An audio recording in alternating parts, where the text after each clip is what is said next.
Paramahamsa Nityananda, a rare living incarnation, is named among the world's 100 most spiritually influential personalities today. Paramahamsa Nityananda has been placed alongside Dalai Lama, Nelson Mandela, Oprah Winfrey, Paulo Coelho and others by Mind, Body, Spirit, the world's top esoteric magazine from Watkins, London's oldest and largest bookstore.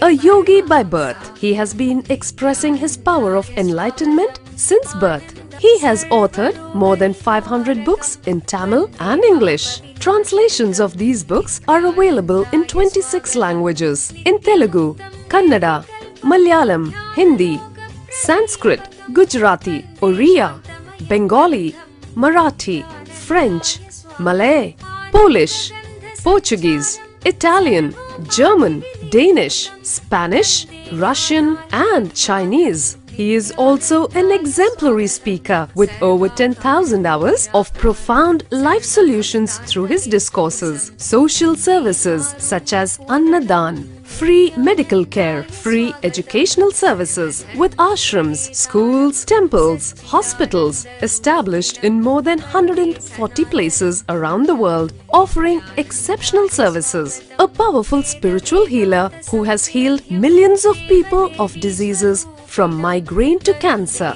A Kriya Yogi who has formulated Kriyas for physical health and mental well-being, benefiting thousands. A living master who offers practical solutions for our everyday problems. He is the founder and spiritual head of Nityananda Dhyanapitham, a spiritual powerhouse who has revived the sacred Vedic tradition by establishing Vedic temples in places like Los Angeles, San Jose, Seattle, Toronto, Ohio, Oklahoma, Phoenix, St. Louis, Malaysia, Brazil, Paris, Guadeloupe, Dallas, New York, New Jersey, Atlanta, Calgary, Vancouver, Singapore and places in India like Bengaluru, Hyderabad, Tiruvannamalai. A spiritual guru for 10 million followers, an incarnation who transmits the highest spiritual energy through initiation, a contemporary yogi who has revived the Vedic science of yoga worldwide through thousands of yoga centers, an adept in Ashtamahasiddhis, mystical yogic powers, who has effortlessly awakened the Kundalini of thousands and graced them with spiritual powers, a dynamic young guru who is an inspiration for thousands of youngsters. India's most watched spiritual guru online, a beacon of spiritual light who has triumphed over the forces of religious terrorism and political persecution. Paramahamsa Nityananda is an eternal Kalpataru, blessing the world with the boons of material abundance and spiritual enlightenment. He is the 293rd pontiff of the world's most ancient Hindu organization, Madurai Adinam. Nityanandaya swagatam, anandanubhavaswadam, sarvaroga nivarakam, vande papa vinashaktam.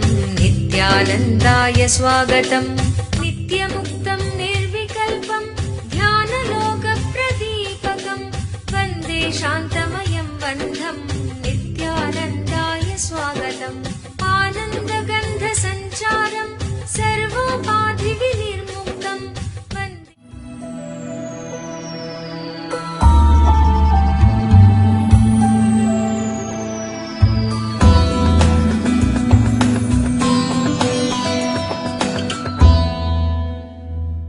Let me define love.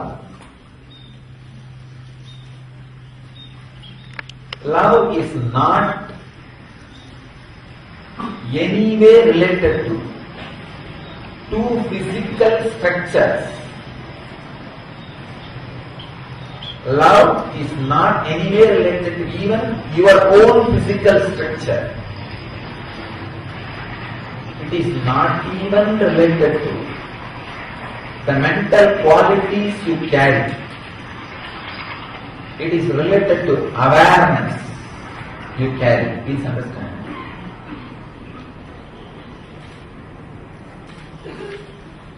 The awareness you carry naturally spreads its smell in your mental structure and in your body.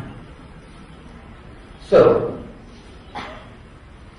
the awareness which your physical structure experiences, if that feels connected to the awareness of some physical structure, it is called infatuation. Please understand. The awareness your physical structure experiences, if that feels connected to some other awareness of the physical structure or some other physical structure's awareness. There are so many things moving around in the world. Each one of your unit. Awareness. The awareness experienced by your mental structure and the awareness experienced by your physical structure. If the two physical structures awareness, two or more, physical structures awarenesses feels connected, it is called infatuation. If two or more mental structures feels connected, it can be called as attachment. Little better one.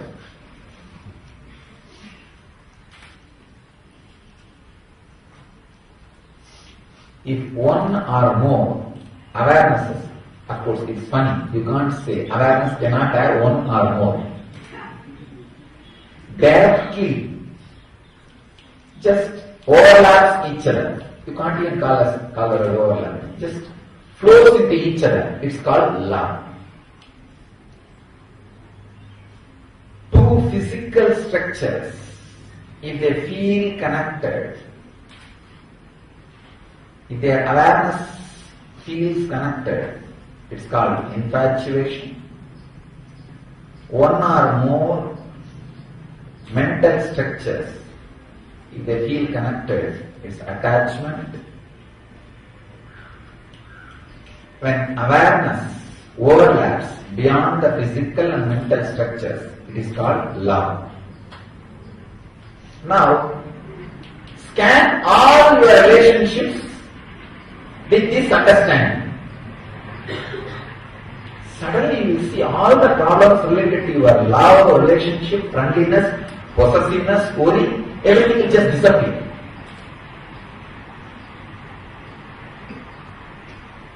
Your marriage will become honeymoon.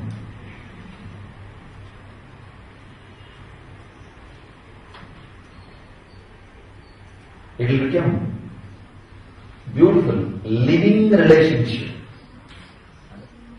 The greatness of sexuality is it will disappear. Understand? The greatness of sexual energy is it will disappear the moment the physical and mental structures feels connected and the awareness overlaps. All these magazines go on giving inspiration, tips, these middle-aged magazines. How to keep your sex life live.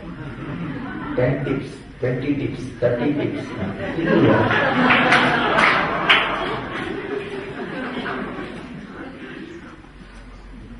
Because two things.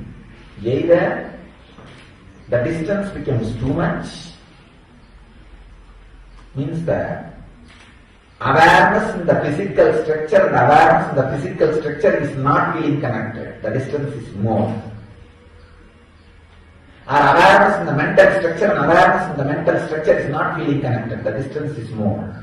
This is what happens to 90% of the marriage. There are 10% of the marriage. Really, the awareness and awareness overlaps each other. Such beautiful communion happens. Even there, the sex disappears. 11 years of the life, the married life, only the sex should be there. Whether the overlapping of the awareness happens, then just you will see, you don't need to confirm with each other that you love each other through the sexual act. Suddenly the necessity does not happen. Simply sitting together is something extraordinary. That's why the Vedic tradition, the marriage ceremony, there's a Ashirvachana, means the blessing word. By the 11th year, let both of you become mother and the son,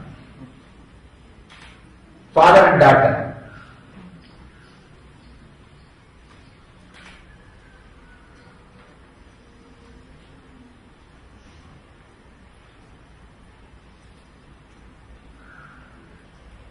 In both ways, if the distance becomes more or distance completely disappears, both ways the sex disappears.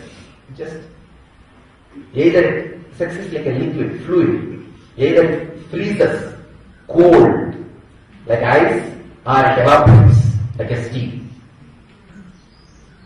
If it evaporates as steam, your consciousness is levitated and your whole system evolves into enlightenment.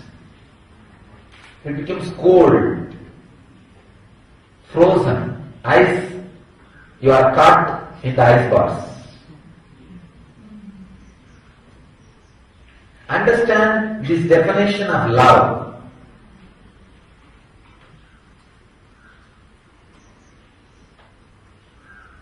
Thousands of your problems, not only related to relationship, I can say, there are thousands of relationships which are perversions of thousands of problems which are perversions of relationship problems. When the relationship is not fulfilling, suddenly anything she does or he does irritates you. So this is what I call perversions of relationship problems.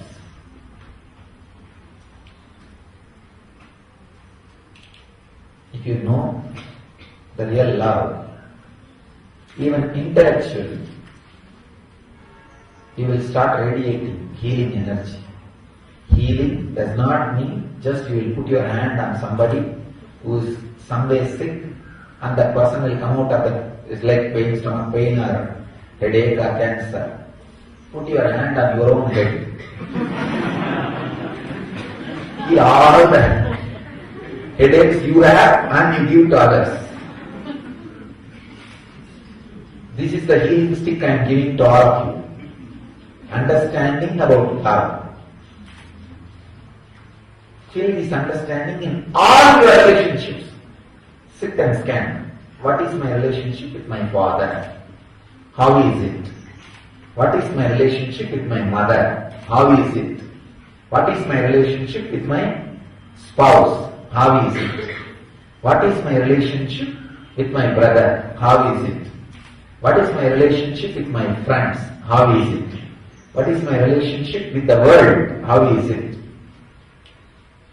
I have seen people wasting years just with their relationship with the dog. It is not love. It is not love. Foolish infatuation. Very third grade perverted infatuation. I tell you, having a pet deity, Ishta Devata, is 1,000 times better than having a pet dog. But these idiots, without understanding, having pet dog has become a fashion. Having pet deity is something like a old, outdated.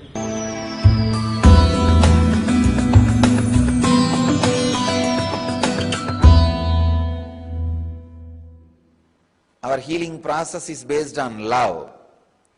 So when you radiate love, love is the emotion which is immediately reciprocated by cosmos. Sex is the emotion which is immediately contradicted by cosmos. Please understand. Love is the emotion which immediately responded by anything in the cosmos.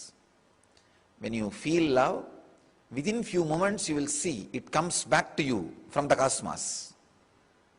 Immediately cosmos responds to it. The tree, the flower, mountain, the nature, everything responds to it. The sex, even your own body will be against it. See, when it is awakened, even your own body immediately will resist. our whole healing process is love-based. So understand, it is completely love-based. So continue intensely, radiate love. You will see and experience whatever you are asking.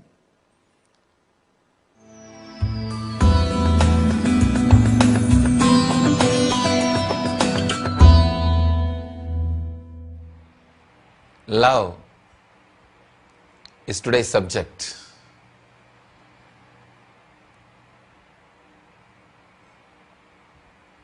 It's almost talking about the whole cosmos, whole universe, all the energies which moves the cosmos, the very force, very life, very energy which is cosmos can be called as love. I'll talk about different dimensions of love, how love has become this matter, and how the love resides as energy inside this matter, and how love activates as energy the matter, and how love makes matter to move. I can say the beginning and continuous flow and end. Everything is love. The very life force is love. The different levels and different dimensions of love, if we understand, we can understand in which level we are, which dimension of love we are experiencing, in which level we need to move, in which dimension we need to experience, and how our being can become more and more blissful and spiritual, experiential. That's the main thing. Understand, whenever you experience love, even if it is in the lowest form as you think, the moment you experience, the very experience leads you to the next level of love. For example, if you experience very low level of love, a crude form, just the physical level, if you really experience without any layer between you and that experience, suddenly that very experience makes you go to the next level, the higher level. That is why in Tantra, they say, even if you go through a physical experience without any conditioning, simple, pure experience, suddenly you will see you are transported to the higher dimension of love, higher dimensions of love. So, whether it is lower or middle or higher or highest, any form, if the love is experienced, it leads you to the higher level. But without experiencing, if you are just intellectualizing, just going on thinking, even if you are thinking about the highest form of love, just thinking will not make you experience. So, that is why I feel more comfortable to say love is God than Prajnanam Brahma. Prajnanam Brahma means the knowledge, consciousness, that is God. Both mean same. When you say whether love is God or consciousness is God, both mean same. But the word love is God can be more applied in your life. The word love is God is not just a declaration, it is a technique also. If you start experiencing love, even in the lowest form, directly, it will lead you to the higher and higher and higher spaces. If you are only intellectualizing, conceptualizing, thinking about the love even in the highest form, it won't be leading you anywhere. That is why the people who go on thinking the Prajnanam Brahma, consciousness is God, knowledge is God, superconsciousness is God, they go on creating the different intellectual layers, but never experience love. Only a personalities like Shankara who experienced love, when he says Prajnanam Brahma, it is experience, it is truth. Ordinarily, without experiencing the love, if you just go on repeating the word, the higher consciousness is God, Prajnanam Brahma, it is just nothing but a word, verbal game, pundits playing. So, first start experiencing the love even if it is in the lowest form.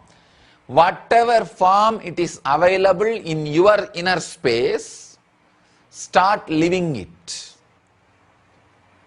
Our senses have lost its truth. Our senses have lost its purity. First thing you need to do, if you want to experience love, purify your senses. Means be alive in every sense. If you are looking, look intensely. If you are smelling, smell intensely. If you are listening, listen intensely. If you are touching, touch intensely. If you are tasting, taste intensely. Nothing. A simple technique I can give you to heal others. When you want to heal others, put your hand on that person. Just only feel the area your body is touching his body. Just be alive only in that zone. Forget about all other parts of your body, his body. Just be the touch. You will see, whenever you become just the touch, your love oozes out, radiates through the touch. When you become just look, your look will radiate love. When you become just listening, your listening will radiate love. If you just radiate love through the touch, just become the touch, you will heal the other being. You will heal the other person. You will radiate love. You will just radiate life. Removing the conditionings about the love. Either you are taught, if you love, you will be caught in bondage, or if you love, it will lead to suffering. What was the formula taught to you about love? That is a very major, important thing. How your love is going to end. Please understand. If you are taught right formulas about love, you will not have conditioning. If you are taught wrong formulas about love, that very wrong formulas will not allow you to relax in love. I have seen many people. They can't relax in love. They are not comfortable with love. So much of fear about love. So much of fear about love. They can't get into love. They can't relax into love. So much of fear. They'll think, oh, I don't know what will happen to this love. How it will end. Will it end in a wrong way? Will this person also cheat me? If you are made to believe very clearly that all your love will end in pain, it will end in pain. You will be waiting to end it in pain. Because whatever you believe, you want to make it as reality and see it. Please understand. Your personality is such, whatever you strongly believe, you will make it as reality. So, if you are strongly believing love is going to lead to pain, you will see it leads to pain. It will lead you to pain. Conditioning needs to be removed about the life, about the love. Then you will experience the pure love directly. Do not have the conditioning. Your love will lead to suffering or your love will lead to joy. Just be simple, straight. Let me see to what it leads. Let me see to what it takes me. So when the love happens in you, just be a pure love. That is why I am saying the ability to live in utter insecurity, to go with the love, to go with the flow of the love, makes you experience the real love, real life. Please understand, even if you are attached to life too much, you will not be able to love completely. The love will not be an experience in you. I have seen people, when they are attached to the particular secured way of life, they kill love in them. They decide, no, if I say yes to love, this secure life is in danger. Love is wilderness. Sometimes when it comes, it really happens in you like a wildfire. It happens in you like a wildfire. When you enter into that wildfire, even if you experience an ordinary hormonal way, a lust, suddenly you will see that lust gets burnt. See, there is a beautiful sutra in Bhagavad Gita, Brahmarpanam Brahmahavihi, Brahmagnau Brahmanahuti. See, when the real love happens in you, even your hormonal feelings, lust, when it comes along with the love, pour it in that pure love. Even the hormonal torture, the ordinary sex, the need for ordinary physical pleasure, when it is poured into the love, it will be purified. It will just be completely be purified. Attachment to life does not let you to burn yourself in the love. The pure love takes you beyond life and death. I can say pure love is Jivan Mukti, living enlightenment. There's a very beautiful story, the life of Shankara. It's a very beautiful story. Great meaning is there behind that story. As a young boy, wanted to become a sannyasi, but mother is not allowing him. One day he was taking bath in the river. A crocodile catches him and he is about to die. He cries, "Oh mother, at least now give permission for me to become a sannyasi. I will die as sannyasi, I will not be born again." Mother feels, oh, after all he is going to die, his last wish, let him become sannyasi. What to do? Nobody can save him. So she says, okay, you can become a sannyasi. The moment Shankara decides, I am becoming sannyasi, I am a sannyasi, then suddenly the crocodile disappears. He is left free and he becomes sannyasi. Very beautiful story. Please understand.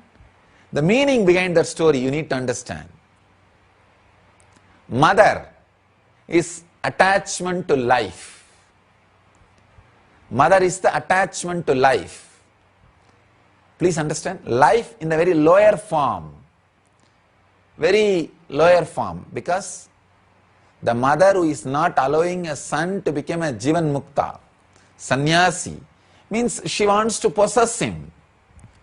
She wants to keep him with her, under her. Please understand.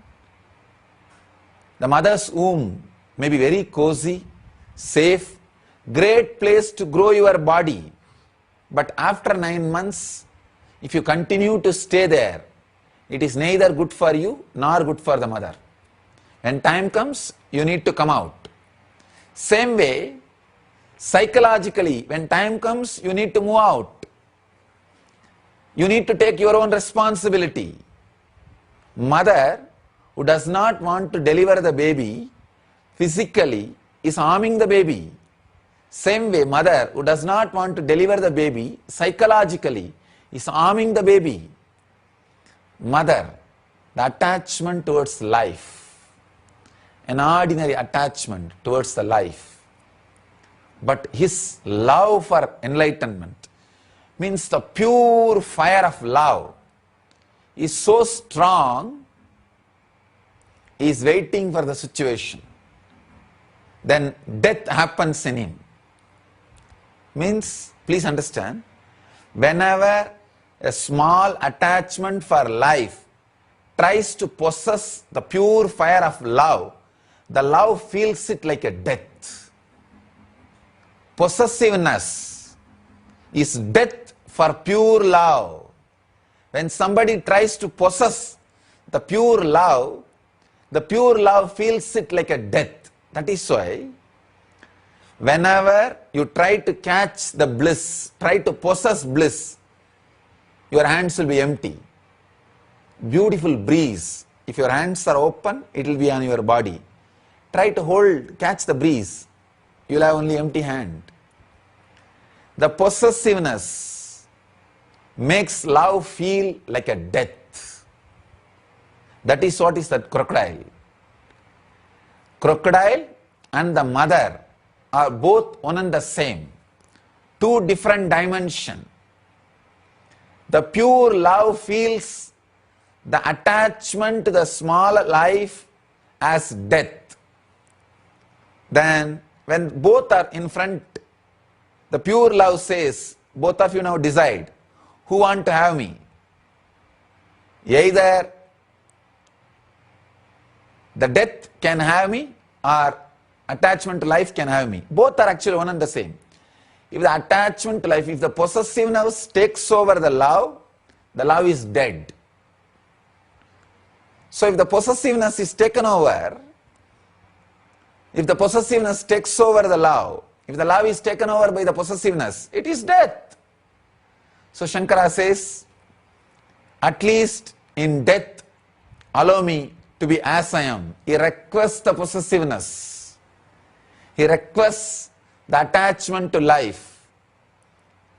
Suddenly attachment to life understands, yes, I am destroying him. Anyhow, if I stay with him, he will be destroyed. Let me move out. Let me relax. Let me settle down. Please understand, whenever you possess your lover, you are killing the love in him or her. You are reducing that person to an ordinary person. The joy which you had around him or her will simply disappear. Possessiveness reduces beings into matter. When the attachment to life understands, if it continues to possess love, pure life, it will reduce that into the death. It relaxes. Let's go. When the possessiveness is gone, death also has gone. The life, the love achieves enlightenment. That's the significance, meaning behind this beautiful story. Understand?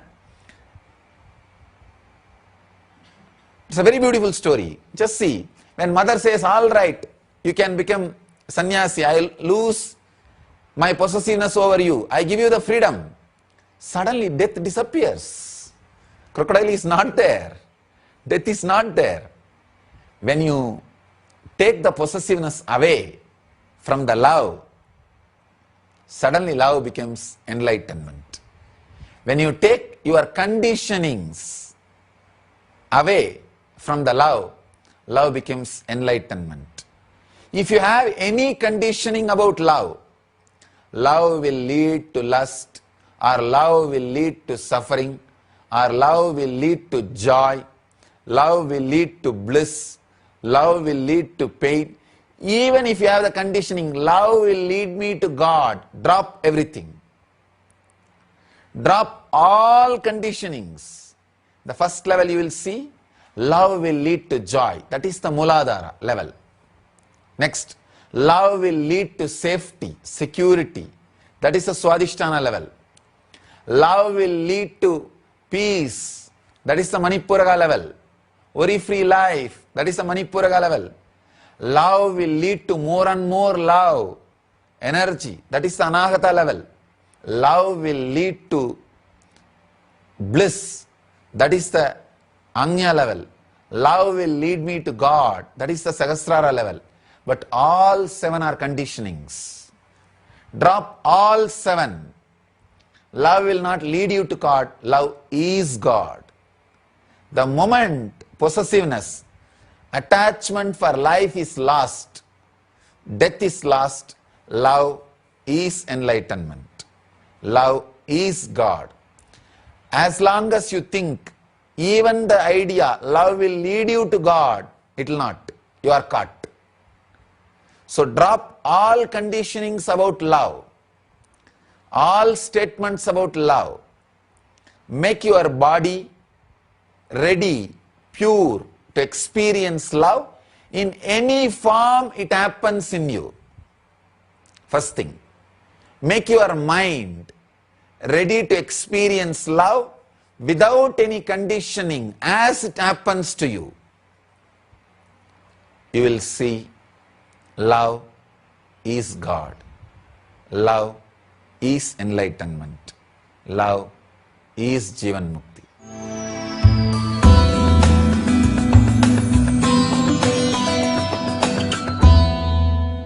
Today's question. There is a beautiful question here. Swamiji, you said love activates matter. How can love activate matter and make it move?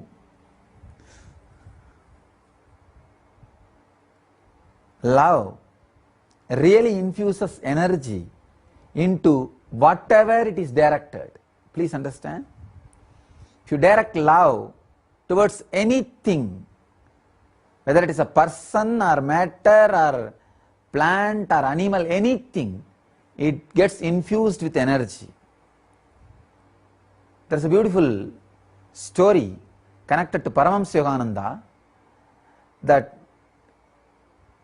he or some of his disciples practiced showering love on a rose plant, telling that I will protect you, I will keep you safely, you can be secured. You don't need these thorns to protect yourself, don't be in insecurity. Every day talking in a very loving and healing way to that plant. In a month, that plant dropped all the thorns. It was only a rose. There was no thorns. Means love activates even the plant. And if you see Ramakrishna's life, Ramakrishna Paramahamsa's life, a great, so many examples can be given. One, how he related with that Kali's deity, Kali's statue.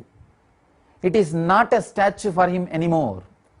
Just because of his intense love, the matter has become energy, alive. In his many experiences he shares, when he gives food, he saw mother eating. And when he touches the nose and feels, he says, I saw Devi breathing. And there are so many strong, solid experiences to prove that love activates matter. Love makes the matter alive. In Karnataka, there is a place called Udupi. There is a great saint Kanagadasa. When he went to have darshan of Krishna, Krishna turned. The whole deity turned and gave darshan to him. It is still called, that hole through which Kanagadasa had darshan is called Kanaganakindi, means the window of Kanagadasa. Still, Krishna gives darshan to the whole world through that hole. So please understand, there are thousands of evidences where love activates the matter. You can try even in your life. The plant or tree or river with which you are living. Every day sit with them for 10-15 minutes. You don't need to talk, but just feel a deep love for them. The nature, the hill or the river or the tree. Just have a deep feeling, connection, love. 10 minutes every day sit, suddenly you will see that you are able to relate with them, they are able to relate with you, and communion will start. First it will be communication, then it will become communion. So love makes matter alive. When you shower love, matter becomes life. When you take away the love, even life becomes matter.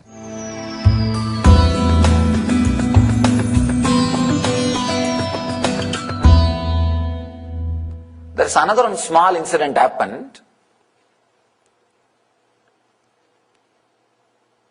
I was traveling, I don't know which place, maybe around the area of Madhya Pradesh or Maharashtra.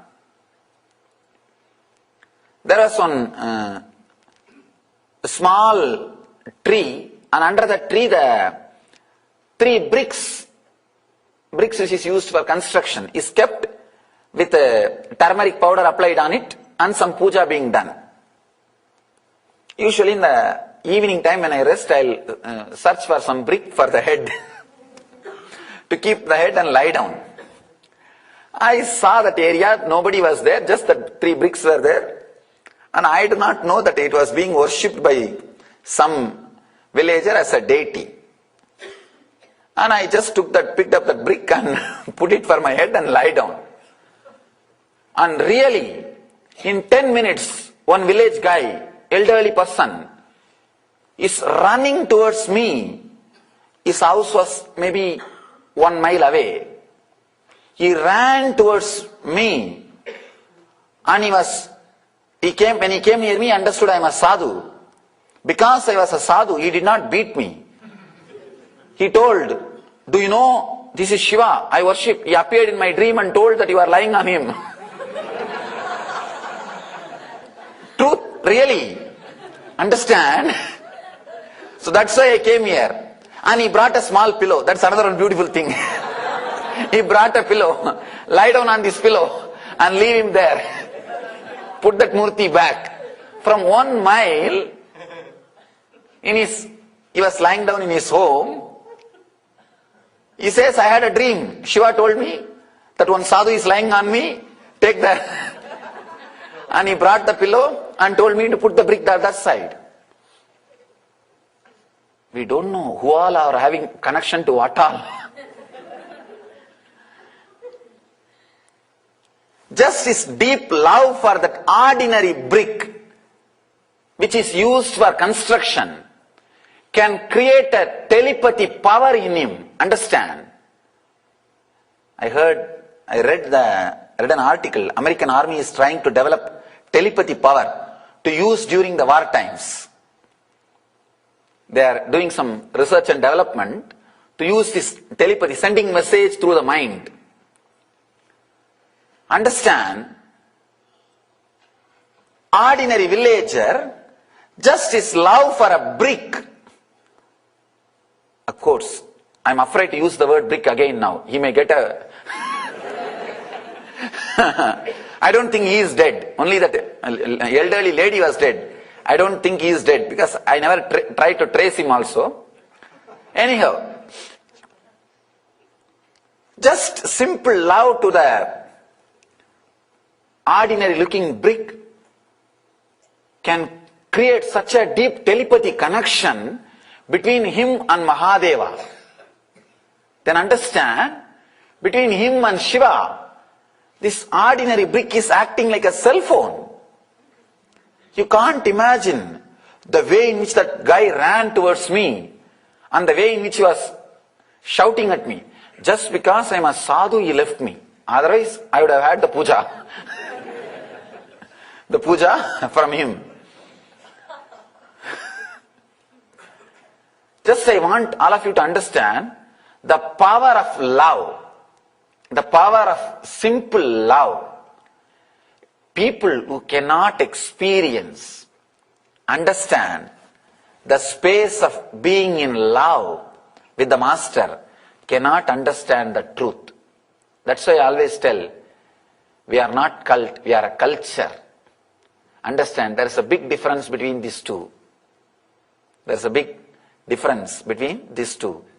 When you are in deeply love, you will see the uniqueness of the truth, and everything will become alive, reality to you. And you will see every step you take in your life feels ecstatic, feels joyful.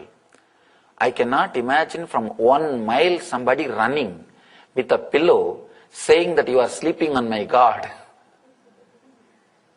Understand the strong telepathy connection. Here the sutra which Shiva says, look lovingly at some object. Do not go to another object. Here in the middle of the object, let the blessing happen to you. You see, you do not even have to choose a deity. You can choose anything with which you feel connected. If it is Coca-Cola bottle, okay. But the problem is, with the Coca-Cola bottle you will have only lust, not love. When you see that bottle, you will think only what I can get out of it. Understand? Looking with love and looking with lust are two different things. When you see a beautiful man or woman, when you look, you only look what I can get out of that person. Then it is looking with lust, not with love. Love means what I can add to that person. What way I can be of some help to that person. If you decide or think of adding something, then it's looking with love.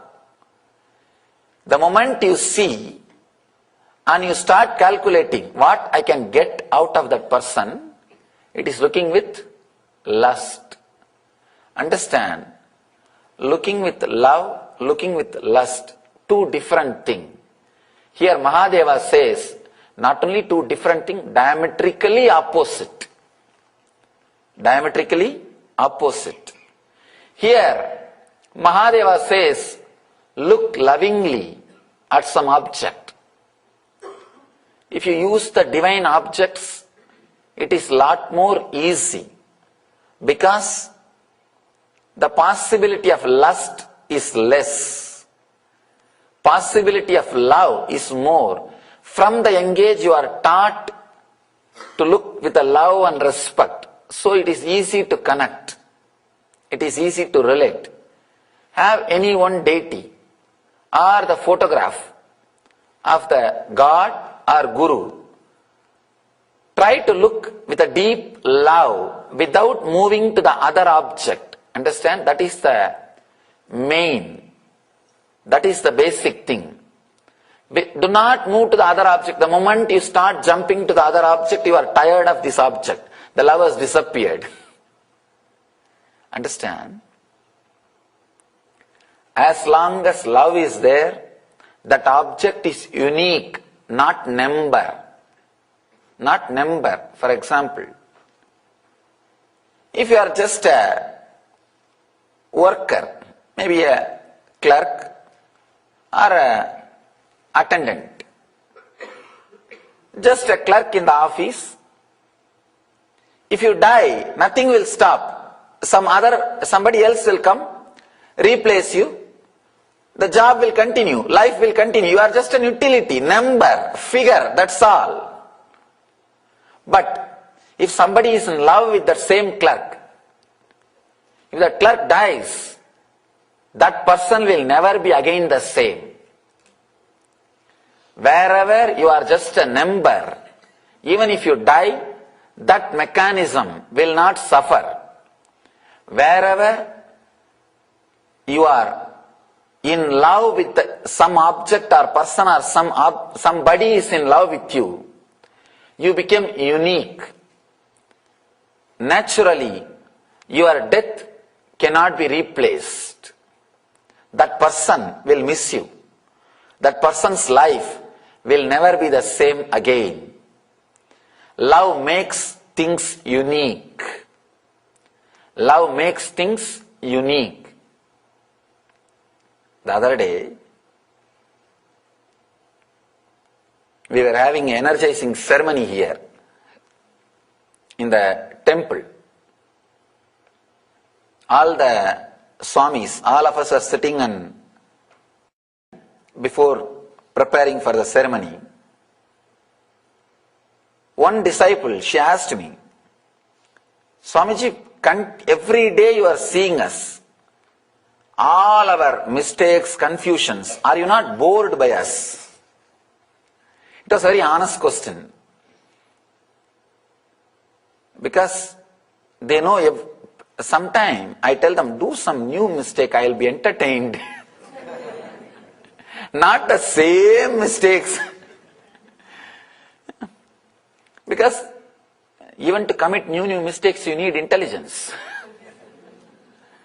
She was asking that, don't you feel bored? I told, just because of my very love, I feel everybody is unique. Understand? I do not look upon the devotees or disciples as number. It is unique. That is why with so much of patience, I continue to work with everybody.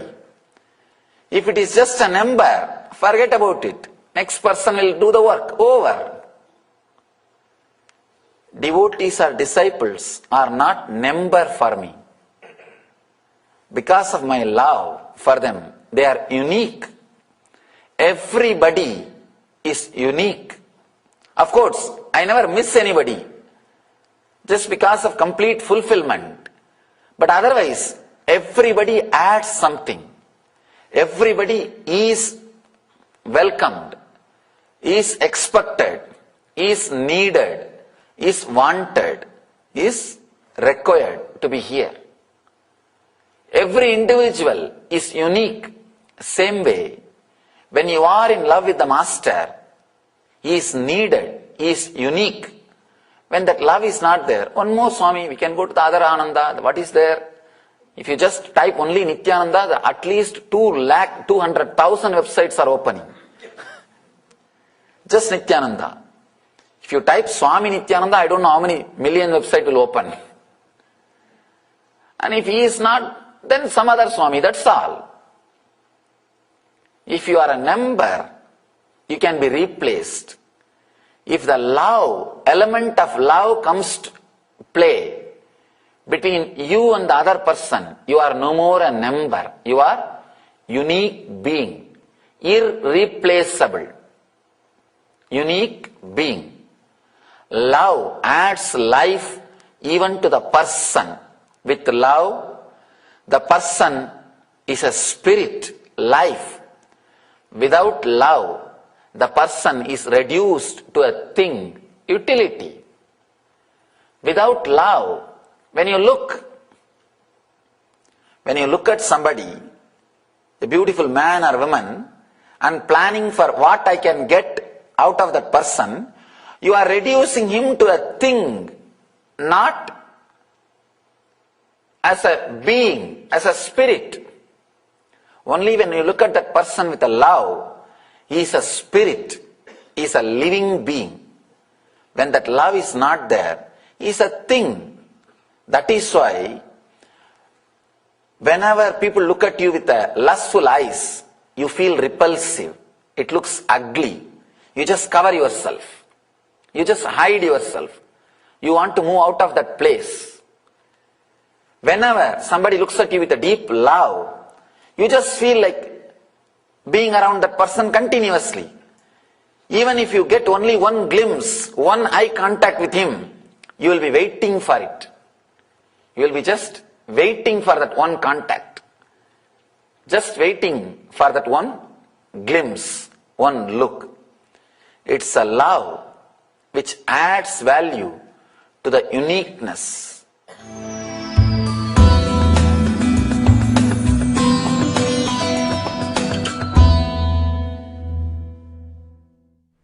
Let me first express from the angle of Patanjali. Patanjali talks about love here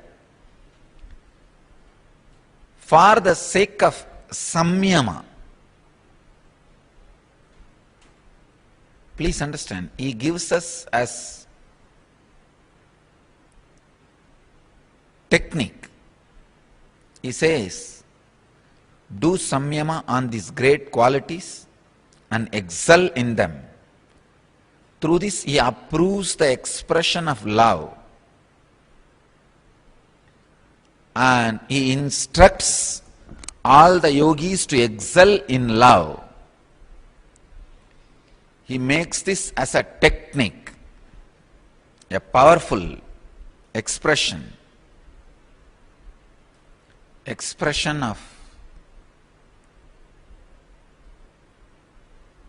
the consciousness in you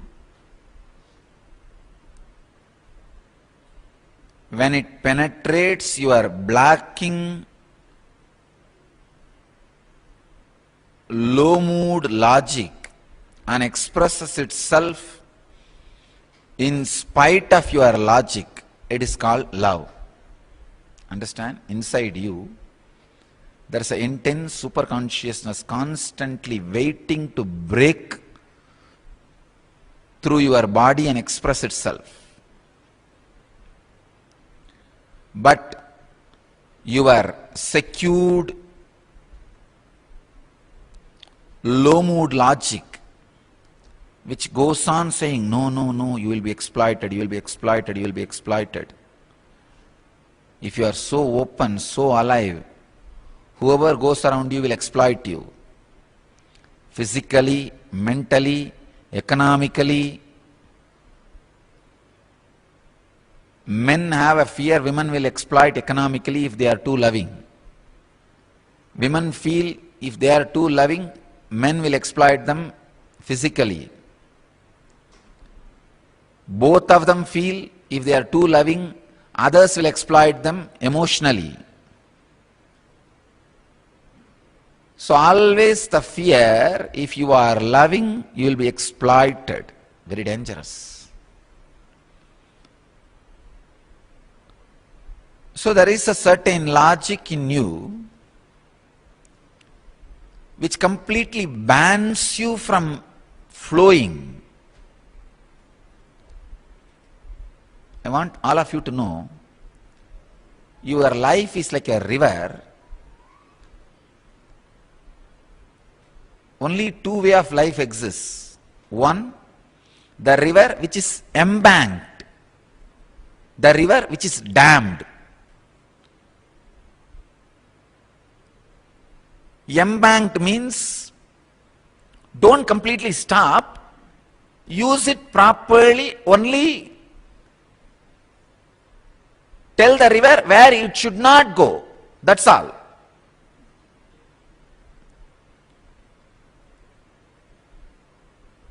Making the rules minimum so that the flow of life also is useful for you. It is like making embankment for Kaveri or Ganga. There is another one way of life, completely blocking it. Stop. From now onwards, we will tell, dictate, direct whatever you should do. When the consciousness expresses in you, love is like embankment, guiding you, your flow. The insecure logic which is against the love is like a dam. Build the dam, that's it. Then exploit as you want. All the fellows are afraid of bank, but they don't understand they are caught in the dam. The life flow in you is like a river.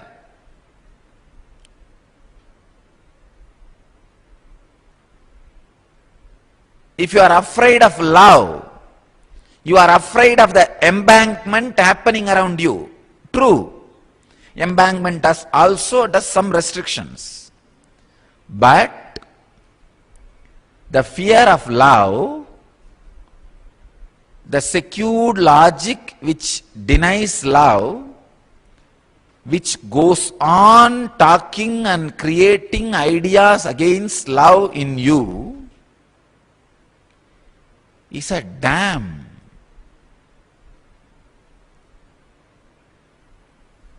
It just completely stops the life force.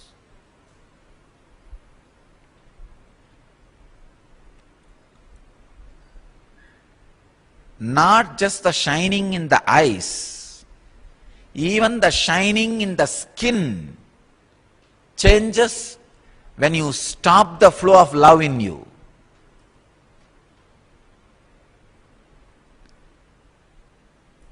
Sweet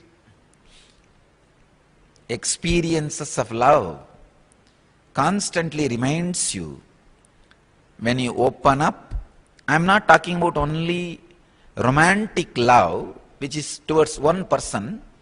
I am talking about the love suddenly opens up in you towards whole and your very self. Rarely you will fall in love with yourself. The yellow journalist who is sitting inside you, constantly writing articles and editorials about you, is damn for love. The fear he creates about love is not protection for you, it is destruction for you. Dam is not a protection for river, it is a destruction for river. Only embankment is a protection for river. Love is embankment. Logic is dam.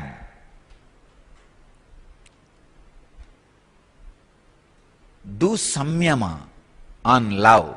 That is what Patanjali says. Means sit and meditate on the intense, beautiful inner space you go through when you are in love with you and with the whole. Understand? Here, Patanjali is not saying contemplate on the love which was directed towards one person. No.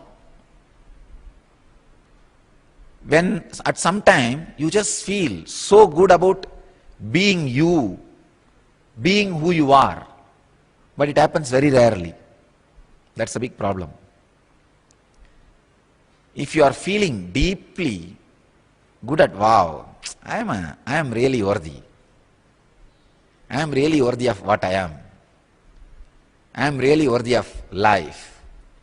I am really worthy of whatever is happening around me. When you are experiencing the love for yourself, suddenly you will experience that love for the whole. You will see then everybody, everything is worthy of what they are. The whole. When the love is experienced towards you by you, you will suddenly experience that towards the whole. So meditate on that love. Surely every one of you would have experienced that kind of moments at least few times in your life. When you feel love towards you and the love towards the whole, everything, you feel like blessing everybody and everything. Do samyama on that inner space. Not just the love directed towards one person. That may have its own investments, vested interests and all that. That is okay, nothing wrong. But that is not supposed to be the ultimate, or Patanjali does not expect you to do samyama on that. Do samyama on the love experience which you had towards you, towards the whole.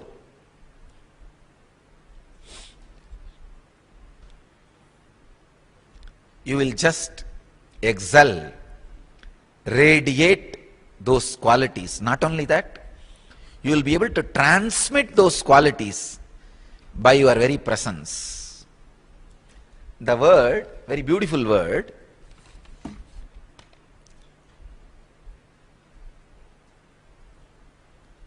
balani, maitriyadishu balani, means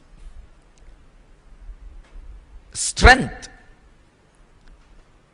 The strength has a three different definition. One, you will have that quality.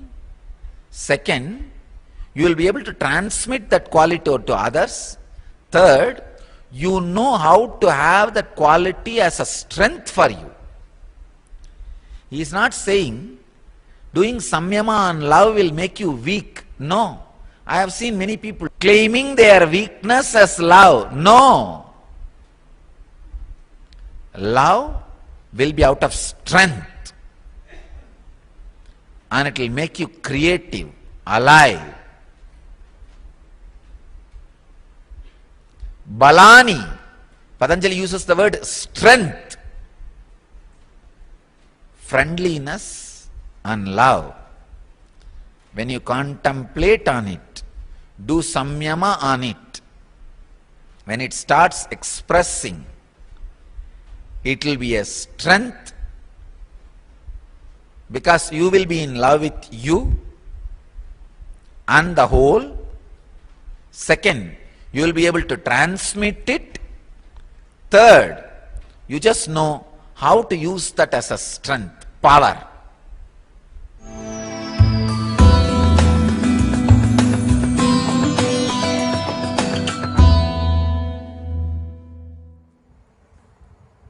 Can love also become a meditation?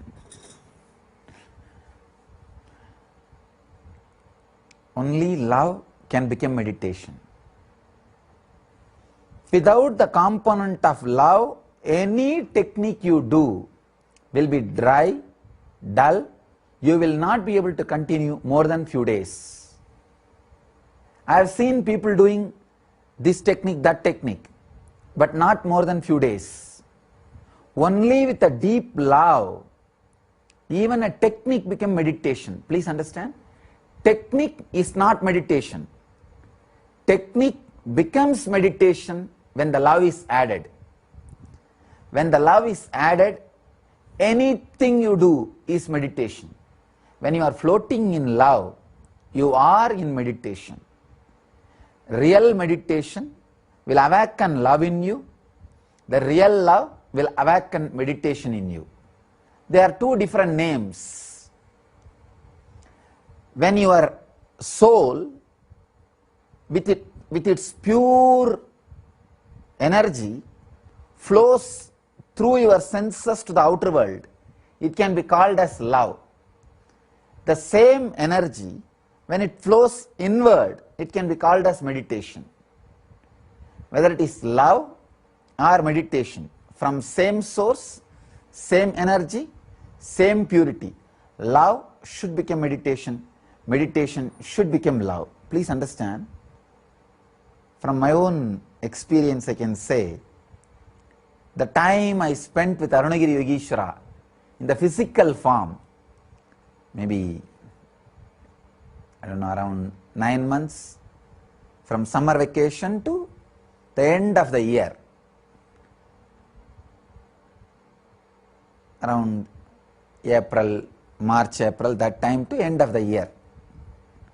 In India, April is the time the summer vacation starts usually, the end of the year, around 9 months I can say. The time I spent with him physically, having his darshan, being around him, I can say, still I remember very clearly the experience of love in me. That was the first and I can say in a way last experience. I experienced love in such a beautiful way towards a person, towards a being. Then it became a different experience, kind of a radiating and connecting with the whole world. But the kind of love I experienced with him I used to continuously feel what I can do to him, what I can give him. But I'm a small boy, it will feel very silly. What can I give to a God himself, an incarnation, an avatara Purusha? At that time I do not know all these big words, this avatara Purusha, God and all that. I know that he is a sadhu. From my idea, any sadhu means he is an enlightened or avatara Purusha. That's all. These big words I do not know, but I know sadhu means God. That's the way I felt. And it was such an intense connection, experience. Still I remember, in the night I will be sitting with the alarm clock and changing the time, pushing the time fast so that early morning again I can rush to the temple to see him, to have his darshan. But of course, me changing the alarm clock won't push the time. That intense love, and night only when the watchman is about to close the temple, when they go around the temple and vacating everybody, I'll come out of the temple. Whole day practically I'll be sitting with him. I've never bothered about food or water. Whenever I was around him, I never even remembered about food or water. Just sitting, talking or walking with him, going around that area. Nothing particular. Not that he will be teaching me in a very systematic way, nothing like that. Sitting and chatting casually. And still I remember, when I had his darshan, it is not that the other things have been taken away from my sight. I was able to see everything very clearly. It was physical darshan. So just sitting, chatting, you don't know how time passes. I continuously used to feel what I can give, whatever I get in my hand, whether it is a little money in the house or some clothes or some sweets, anything I am given in the house. The first thing I will pack it and keep it for him and bring it to him. He will laugh. Of course, sometimes he will eat also, he will enjoy. And there is a beautiful story in saint named Kannappar.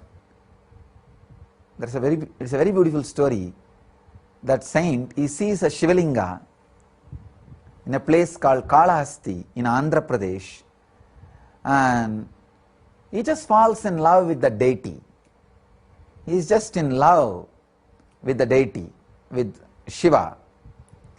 And the story says Shiva wanted to test his devotion, and in that Shivalinga the eye was carved. From that eye the blood started oozing out. This Kannappar tried all the herbal medicines and everything to heal the eyes, nothing worked out. He is a hunter, so he knows only one method, eye for eye will heal the eye. So he just removes his own eye and replaces it in the place of Shiva's eye. The story says the first eye bleeding stopped, and immediately within few minutes the next eye started bleeding, and he is not bothered. He was ready to give even the second eye. But before taking his second eye, he suddenly remembered, if I take my second eye, I will become blind. How will I find out where to fix the eye? Where the Shiva's eye is there.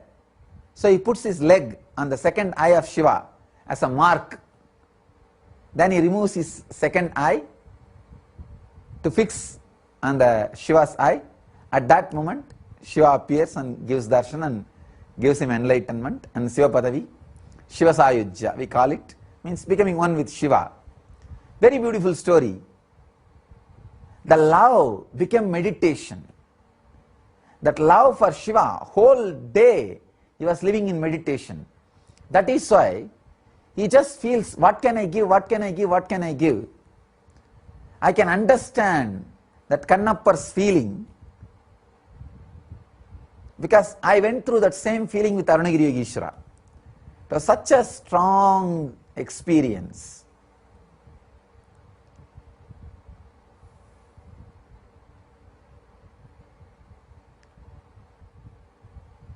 The deep love simply becomes meditation, and real meditation just becomes love in you. Love, energy, meditation, compassion, all these are same ingredient with different names. Different names: intelligence, energy, love, compassion, meditation. All these things are just different words for the same experience.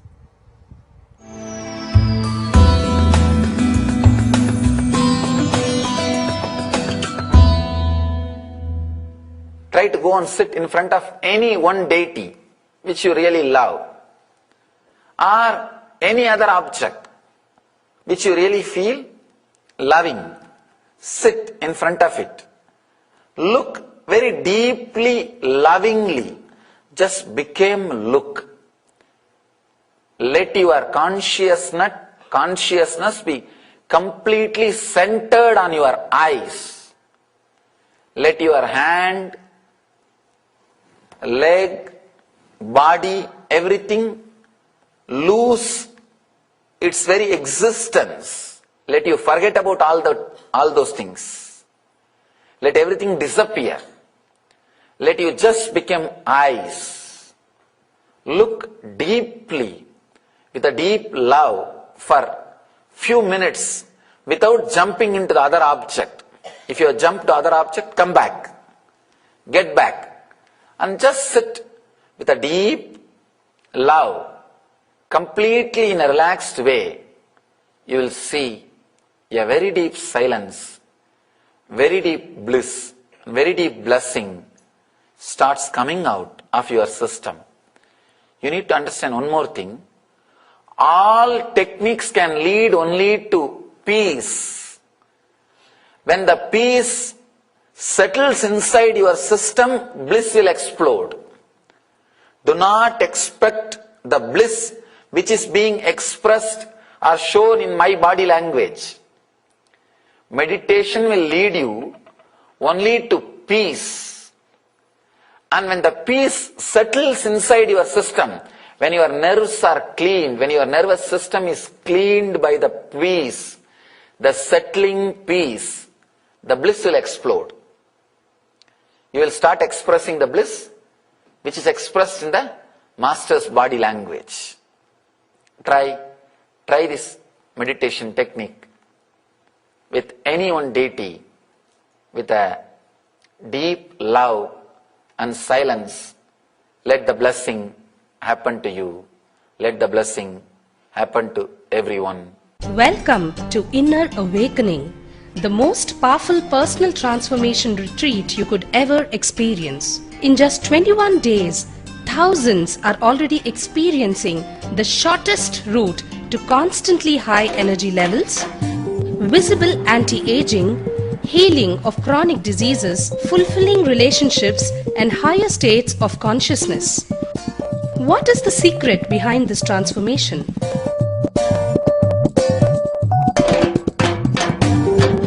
Kundalini means the inner potential energy. Once it is awakened, opens the different doors for the conscious experience in you. I can say which is a master key for all extraordinary spiritual experiences.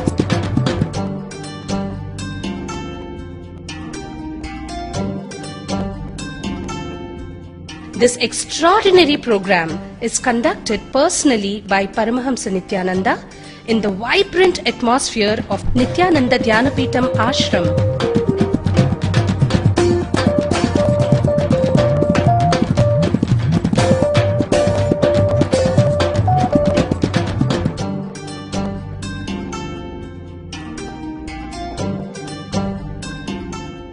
Open yourself to the benefits of Nitya Yoga and practical meditation. Experience physical and mental healing. Discover simple ways to handle life with success. Above all, Enjoy individual darshan and blessings from Paramahamsa Nityananda every day. Take 21 days for yourself and carry home the transformation of a lifetime.